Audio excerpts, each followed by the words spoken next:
Good evening, Jason here from Swell School.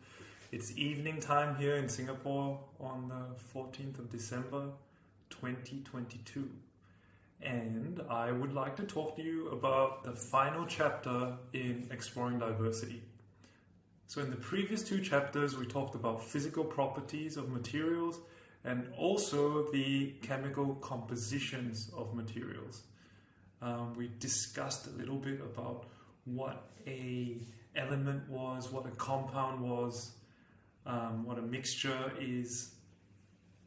So today, for this chapter, we'll be looking at how we can use different separation techniques to help us with things like recycling and reusing.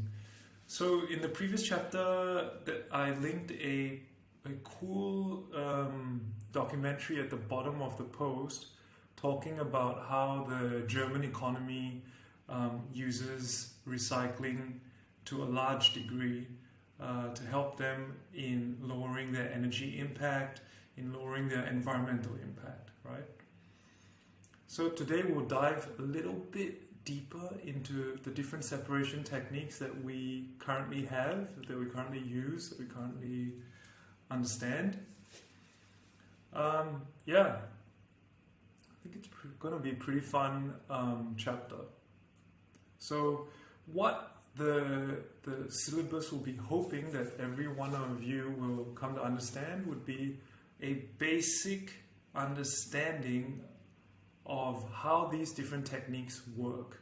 So you have to understand what they are first and foremost, and then secondly, how they can be used when it comes to things like recycling and reusing of materials. So take some time, go ahead, go watch the videos. Some videos like this one here with the V60 pour over, that's how I make my coffee every morning.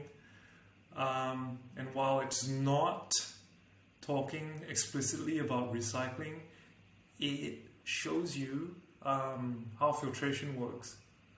So we brew the coffee, but we don't really want to drink the grinds, so that paper filter keeps the grinds away from the liquids that flow down, that then give us that delicious morning beverage, right? So if you think about it, in essence, the same physical process is used when we filter water, for example. Even on an industrial scale, like with waste management, that filtration, that physical filtration happens. A lot of other processes happen, but this physical process, just like what's happening here with the coffee, happens even with wastewater and industrial water treatment, etc. Right?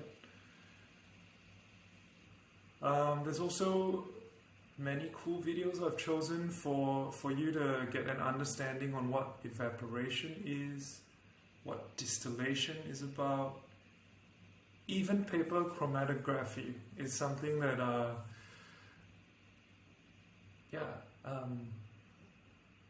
let's just say it's interesting. Have a look, see what you get from it. And at the bottom of the post, I've put more real-life examples of how we use separation techniques in our day-to-day lives.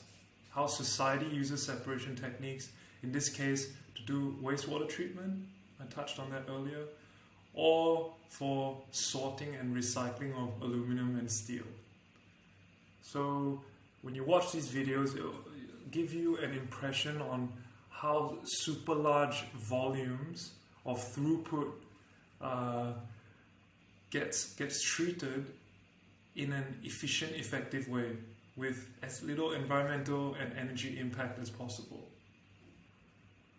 All right, and then really at the end here, this documentary here is, I think it's about Have you ever wondered which country in the world gets the most rain? And no, before you get ahead of yourself, this time the answer has absolutely nothing to do with the title of this video. The country where it rains the most on the whole planet is none other than Colombia. But no, this video is not about the land of coffee and Shakira. So despite not being number one on this particular list, our protagonist today, Singapore, is still one of the leaders in this world ranking. Specifically, it occupies...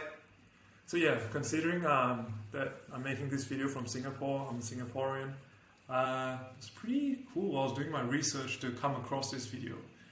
So this narrator goes into great detail about how Singapore uses various separation techniques to ensure that Singapore always has a sustainable source of potable water for us to use, to drink, and also for industry.